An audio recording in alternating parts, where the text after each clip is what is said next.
우리가 마음이 복잡하고 마음이 심란하면 하나님의 음성은 들리지 않습니다. 우리 마음에 고요하고 평안이 오고 또 우리가 침묵하고 있으면 그때 하나님의 음성이 들리기 시작합니다.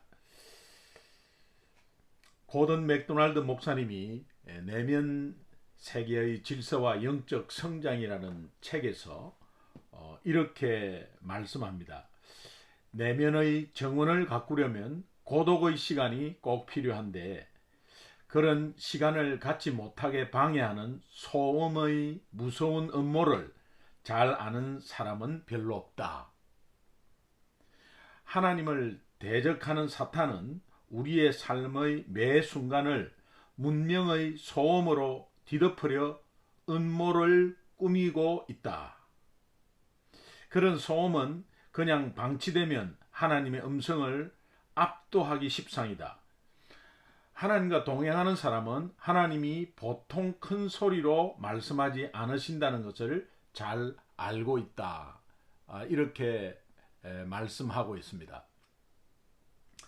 우리가 말할 때 하나님은 들으십니다. 우리가 기도할 때 하나님은 들으십니다. 그러나 우리가 침묵하면 하나님은 말씀하십니다. 우리가 묵상하면 하나님은 말씀하십니다. 오늘도 매일 큐티를 통해서 묵상하며 하나님의 음성을 듣는 귀한 하루 되시기를 주님의 이름으로 축원합니다. 오늘 4월 21일 화요일 새벽기도 큐티 나눔 시작하도록 하겠습니다. 본문 말씀 보겠습니다. 요한복음 13장 12절에서 20절 말씀입니다. 그들의 발을 씻으신 후에 옷을 입으시고 다시 앉아 그들에게 이르시되 내가 너희에게 행한 것을 너희가 아느냐? 너희가 나를 선생이라 또는 주라 하니 너희 말이 옳도다. 내가 그러하다. 내가 주와 또는 선생이 되어 너희 발을 씻었으니 너희도 서로 발을 씻어주는 것이 옳으니라. 내가 너희에게 행한 것 같이 너희도 행하게 하려 하여 본을 보였노라. 내가 진실로 진실로 너희에게 이르노니 종이 주인보다 크지 못하고 보냄을 받은 자가 보낸 자보다 크지 못하나니 너희가 이것을 알고 행하면 복이 있으리라. 내가 너희 모두를 가리켜 말하는 것이 아니니라. 나는 내가 택한 자들이 누구인지 알미라. 그러나 내 떡을 먹는 자가 내게 발꿈치를 들었다 한 성경을 응하게 하려는 것이니라. 지금부터 일이 일어나기 전에 미리 너희에게 일러두면 일이 일어날 때에 내가 그인 줄 너희가 알게 하려 함이로라. 내가 진실로 진실로 너희에게 이르노니 내가 보낸 자를 영접하는 자는 나를 영접한 것이요 나를 영접하는 자는 나를 보내신 이를 영접한 것이니라. 아멘. 본문 한 절 한 절 보겠습니다. 오늘 본문 요한복음 13장 12절에서 17절 말씀은 세족식에 대한 의미를 설명하고 있습니다. 예수님이 앞절에서 제자들에게 세족식을 했습니다. 이 세족식을 왜 했는지 그 목적이 무엇인지 예수님이 제자들에게 말씀하고 있습니다. 요약하면은 무슨 말씀이냐면 겸손과 섬김을 보여야 한다. 그래서 예수님이 직접 그렇게 겸손과 섬김을 보여주셨습니다. 그런데 그 겸손과 섬김을 보여주신 목적은 영혼 구원이라는 것입니다. 그 영혼 구원은 주님의 의도가 제자들에게 이것을 본으로 보여주면서 결국은 내가 어디를 향하여 가고 있는가, 결국은 이 섬김이 결국은 나중에 십자가의 최고의 섬김으로 이어진다는 것을 나타내 주는 말입니다. 그러니까 우리가 예수 믿어서 겸손해지고 또 예수님을 닮아가면서 섬김을 한다는 것은 오직 목적이 하나입니다. 상대방의 영혼 구원, 영혼, 영적 성장 이런 것들입니다. 그래서 그 목적을 뚜렷하게 알면 지치지 않습니다. 그리고 포기하지 않습니다. 내가 하려고, 내가 섬기려고 하고 또 내가 겸손해지려고 하는 그런 것에서는 힘이 들고 결국은 나중에 포기하게 되죠. 자, 12절 그들의 발을 씻으신 후에 라는 것은 이제 세족식을 말하는 것이죠. 여러분 여기에서 저는 또 별다르게 하나 또 깨닫는 게 있습니다. 과연 발 씻는 것이, 발 씻겨주는 것이, 예수님의 발 씻김은 겸손과 섬김을 말하는 것이 맞습니다. 그런데 그때 발 씻겼을 때, 예수님이 제자들의 발을 씻겨 주셨을 때 그때 예수님의 마음은 어떻겠나, 그 심정은 어떻겠나 라는 것을 생각해 봤습니다. 그렇다면 며칠 후에 이 발이 예수님을 증거할 발이 된다는 것을 아마 주님은 알고 계셨을 것입니다. 그래서 지금은 모르지만 이 발 하나하나가 얼마나 소중한 발인지 복음을 전할 발이라는 생각을 했던 것 같습니다. 그래서 아주 정성스럽게 씻겨 주었습니다. 그 씻겨준 정성스러운 그 느낌과 마음이 제자들에게 아마 분명히 갔을 줄로 믿습니다.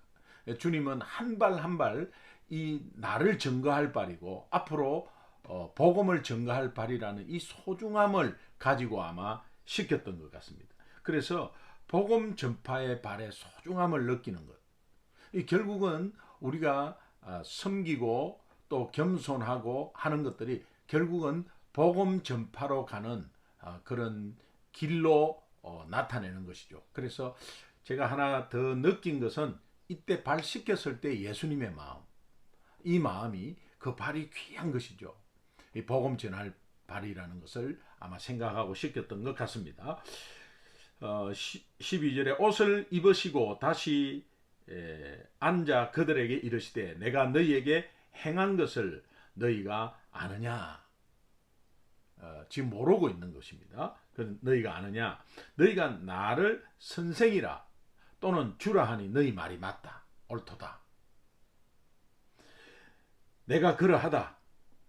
이 말은 예수님이 그렇게 선생이라 주라 이렇게 인정하면서 너희들이 그렇게 그 말이 나를 부른 그 말이 맞다 라고 한 것은 예수님이 제자보다 높은 위치에 있는 것을 이제 인정하는 것을 말하고 결국은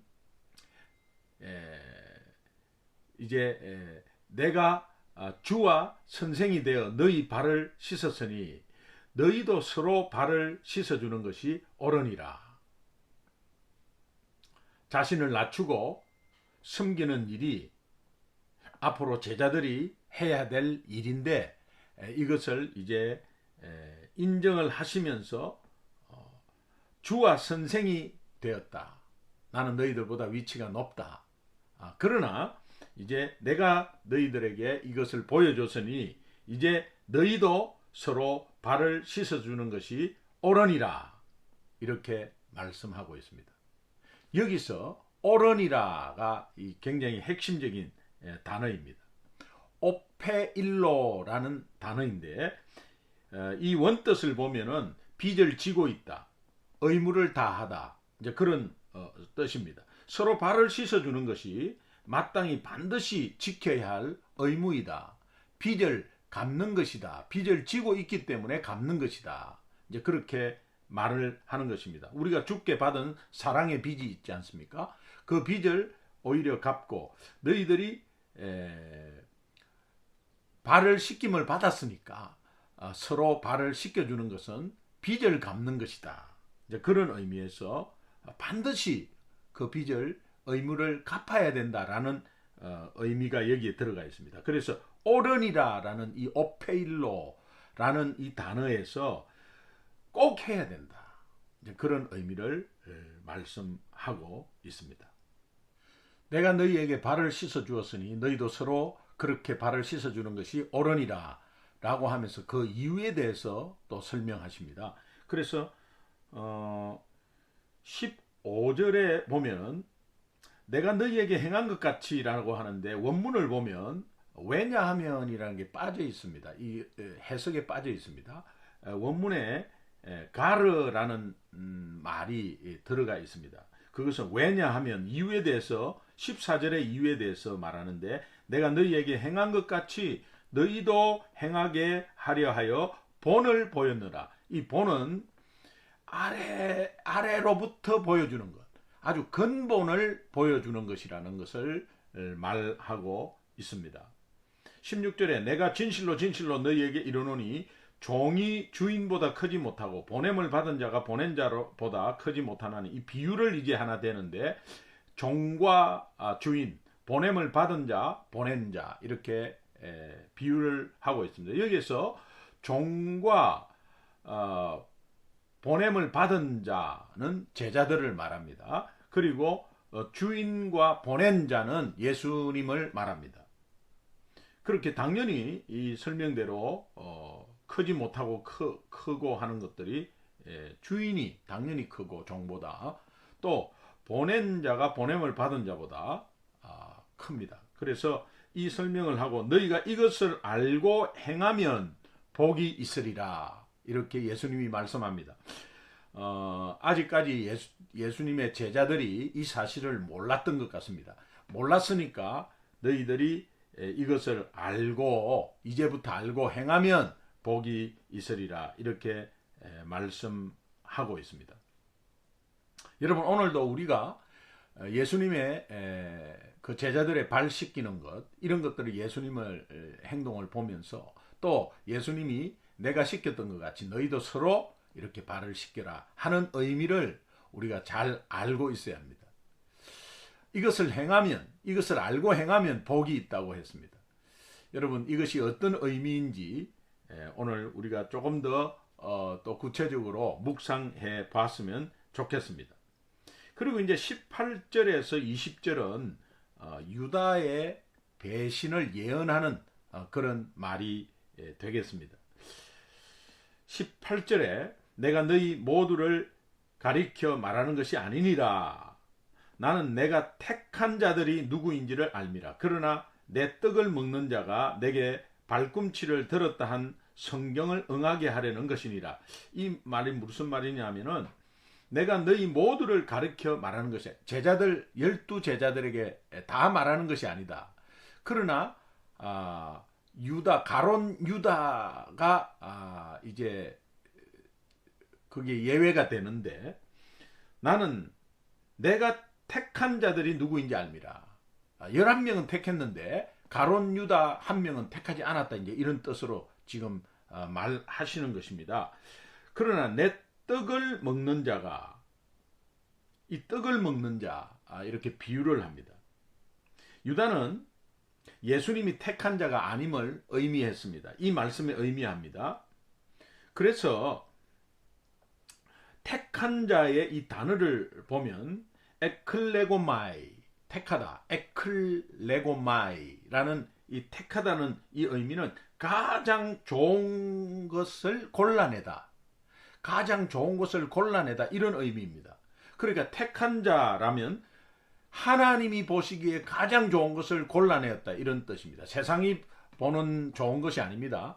여러분, 저와 여러분은 택한 자죠. 맞습니까? 그러면 하나님은 가장 좋은 것을 골라낸 사람들입니다. 저와 여러분은. 여러분, 그런 영적 자부심, 이 교만이 아니죠. 영적 자부심을 가져야 합니다. 사람들은 나를 어떻게 볼지 몰라도 하나님이 보시기에 나를 가장 좋은 것으로 골라내었다는 것입니다. 그것이 택한 자입니다. 그래서 여기에 가론 유다가 빠져 있다는 의미를 말합니다. 내 떡을 먹는 자가 내게 발꿈치를 들었다. 이 의미는 시편 41편 9절을 인용한 것입니다. 이 유다의 배반으로 유다의 배반을 좀 설명하는 것인데, 가까운 친구의 배신으로 인한 탄식의 내용이 나옵니다. 이 가까운 친구, 내 떡을 먹는 자, 곧 가론 유다를 말합니다. 유다의 배반과 여기에 유다의 배반이 연관이 있는 것은 유다의 이 배반 때문에 예수님이 십자가에 죽으신 것으로 연결되거든요. 그러니까 유다의 배반과 예수님의 십자가의 죽으심의 연관을 이 제자들이 받아들이고 믿기에 그 당시에 참 어려웠습니다. 이해가 잘 안 갔습니다. 그래서 예수님이 미리 예언하고 이 내용을 제자들에게 말씀하심으로 이 일이 실제로 이제 벌어지잖아요. 실제로 벌어졌을 때 제자들이 놀라지 않고 예수님이 그때 말한 것이 이거였구나 하면서 예수님이 누구신지를 믿게 하려고 말씀하신 것이다. 그래서 이 공관 복음서에 보면 마태복음, 마가복음, 누가복음이죠. 공관 복음서에 보면 예수님이 십자가 순환에 대해서 3번 이야기합니다. 3번 이야기하시는데 이 예언을 하신 것은 제자들이 예수님에 대해서 올바로 인식하기 위한 목적으로 말한 것과 이 같은 맥락입니다. 그렇게 예수님의 순환을 미리 말한 것은 그 순환 이후에 예수님이 누구였구나 라는 것을 믿게 하려고 말한 것과 마찬가지로 유다의 배반을 미리 예견하고 제자들에게 말한 것은 그 실제 사건이 일어났을 때 제자들이 예수님이 누구신지를 알게 하려는 것으로 이렇게 말하는 것입니다. 그래서 19절에 이렇게 말합니다. 지금부터 일이 일어나기 전에 미리 너희에게 일러두면 일이 일어날 때 내가 그인 줄 너희가 믿게 하려 함이로라. 예수님이 그렇게 말합니다. 그러면서 20절에 내가 진실로 진실로 너희에게 이르노니 내가 보낸 자를 영접하는 자는 나를 영접하는 것이요 나를 영접하는 자는 나를 보내신 이를 영접한 것이니라. 이 사명을 받고 사명을 주고 또 오늘 택한 자, 보낸 자, 보냄 받은 자. 그러니까 우리가 택한 자에 대한 사명, 분명히 빚을 갚아야 된다. 이런 것들이 이제 나와 있습니다. 오늘 이 말씀의 결단과 적용을 한번 하기를 원합니다. 첫 번째로 나는 정말 예수 믿는 사람이라면 정말 예수님의 제자인가?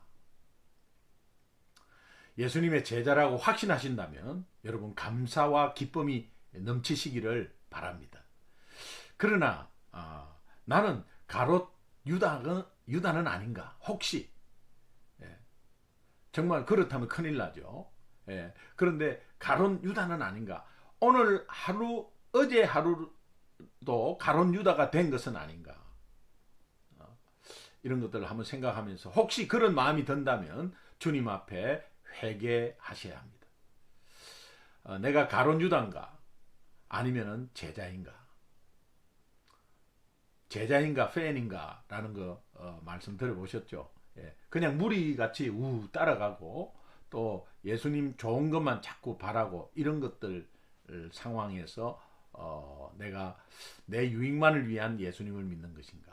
아니면은 예수님이 실제로 보여주신 본을 따라 겸손하게 섬기고 또 그 섬김의 핵심이 십자가를 가는 거니까 그 십자가의 핵심은 최고의 섬김이고 그 핵심은 영혼 구원이잖아요. 그러니까 내 삶 가운데 영혼 구원이 이루어지고 있는가? 내 목표가 그렇게 되고 있는가? 주일 말씀에 따라서 내가 우리 가정의 성읍을 받았고 또 목초지를 받았고 그 목초지와 성읍을 받은 것의 목적은 뭐냐? 사명을 감당하기 위한 것이다라는 레위인의 파송된 입장에서 생각해 보고 있는가? 이제 이런 것들을 한번 연관시킬 수 있고요. 두 번째 적용과 결단에 여러분들이 좀 묵상할 것은 겸손과 섬김의 실천입니다. 그것은 가정에서 내 하나님이 허락한 내 작은 성읍에서 작은 것 하나를 실천하는 하루 되기를 바랍니다. 겸손하게 섬김으로 인한 실천이 있기를 바랍니다. 그것이 무엇인지는 여러분 각자 형편에 따라서 정하시기 바랍니다. 그 다음에 또 교회에 대해서 내가 작은 것 하나 겸손히 섬길 것이 무엇인가 라는 것을 한번 생각해 보는 하루가 되기를 바랍니다. 그리고 또 우리가 사랑나눔 축제는 연기됐지만 태신자를 품고 또 전도할 대상에 뭐 SNS를 통해서나 전화를 통해서나 한번 내가 복음을 전하면 어떤가라는 것도 귀한 겸손의 섬김이 될 것입니다. 여러분 오늘 이 예수님이 말한 겸손과 섬김이 최고의 섬김, 최고의 겸손은 십자가입니다. 그 십자가의 핵심은 영혼 구원이죠. 예수님이 발을 씻은 것은 아까 말씀드렸죠. 나를 증거할 발, 복음을 전할 발, 결국은 그 발이 굉장히 소중했고 귀했습니다. 그러니까 그 귀하게 생각하면서 아마 씻어 주었을 것입니다. 이 복음 전할 발, 복음 전하는 자로서 서로 소중히 지체들 간에 서로 소중히 여기는 것. 저 사람도 복음 전할 발 가지고 있고 나도 복음 전할 발을 가지고 있고, 그러니까 서로 지체 간에 서로 귀하게 여기라. 그 영혼을 서로 세워주는데 역할들을 다 잘해라. 그리고 서로 소중히 여기는 마음과 행동을 같이 해라. 오늘 소중한 교회 비전이 무엇이죠? 한 영혼을 소중하게 여기는 영혼 사랑 공동체 아니겠습니까? 이것이 그 말씀입니다. 이 소중한 교회 비전을 또 한 번 더 생각하는 하루 되시기를 바랍니다. 그래서 예수님이 그 발을 소중히 여겼던 것처럼, 그렇게 씻겼던 것처럼 너희도 서로 발 씻김이 마땅하다. 사랑의 빚을 갚는 거다. 예수님이 오늘 서로 발을 씻겨주는 것이 옳으니라. 서로 발을 씻겨주는 것 무엇입니까? 남을 나보다 낮게 여기고 또 그 영혼을 사랑해서 격려하고 칭찬하고 보듬고 품고 하는 것입니다. 오늘 우리 소중한 교회의 비전이 무엇입니까? 한 영혼을 소중하게 여기는 영혼 사랑 공동체, 서로 영혼을 소중하게 여기는, 그 영혼이 구원받아서 그 영혼이 영적으로 더욱더 성장하고 성숙하는데 우리가 유익을 서로가 줘야 되지 않겠습니까? 오늘 하루도 여러분 이 말씀 가운데 또 내가 적용하고 결단하는 귀한 하루 되시기를 주님의 이름으로 축원합니다.